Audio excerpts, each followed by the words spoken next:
130টি পারমাণবিক অস্ত্র সাজিয়ে রাখার জন্য নয়, সেগুলো ভারতের দিকে তাক করা রয়েছে। তাহলে কি বিশ্ব ভারত এবং পাকিস্তান যুদ্ধে আরেকটি পারমাণবিক যুদ্ধ দেখতে পাবে? ভারত শাসিত জম্মু কাশ্মীর রাজ্যে পেহেলগামে সম্প্রতি বন্দুকধারীদের হামলায় পর্যটক সহ 26 জনের নিহতের ঘটনা ঘটেছে। এই হামলার জেরে ভারত এবং পাকিস্তানের মধ্যে উত্তেজনা এখন তুঙ্গে। পারমাণবিক শক্তিধর দেশ দুটি এরই মধ্যে প্রতিশোধমূলক পাল্টাপাল্টি কিছু পদক্ষেপ নিয়েছে। পাল্টাপাল্টি পদক্ষেপের জেরে এবার বিস্ফোরক মন্তব্য করেছে পাকিস্তানের রেলমন্ত্রী হানিফ আব্বাসি। তিনি ভারতকে হুঁশিয়ারি দিয়ে বলেছেন, 130টি পারমাণবিক অস্ত্র সাজিয়ে রাখার জন্য নয়, সেগুলো ভারতের দিকে তাক করা আছে। তিনি বলেছেন, ভারতকে ঘায়েল করতে তার দেশ পারমাণবিক অস্ত্র বহন করতে সক্ষম শাহিন ও গজনবীরের মতো ক্ষেপণাস্ত্র সহ 130টি ক্ষেপণাস্ত্র প্রস্তুত করে রেখেছে।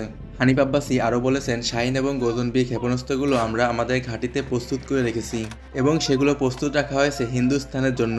130টি ক্ষেপণাস্ত্র কেবলমাত্র নমুনা হিসেবে রাখা হয়নি। আপনাদের কোনো ধারণাই নেই যে পাকিস্তানের কোথায় কোথায় সেগুলো মোতায়েন করা রয়েছে। দুই দেশের সীমান্তে বাড়ছে ব্যাপক সামরিক উপস্থিতি। এমনই এক উত্তেজনাপূর্ণ অবস্থার মধ্যে বিস্ফোরক মন্তব্য করলেন পাকিস্তানের রেলমন্ত্রী হানিফ আব্বাসি। এদিকে এমন হুমকির পরই ভারতের নৌবাহিনী দূরপাল্লার ক্ষেপণাস্ত্র মহড়া শুরু করেছে।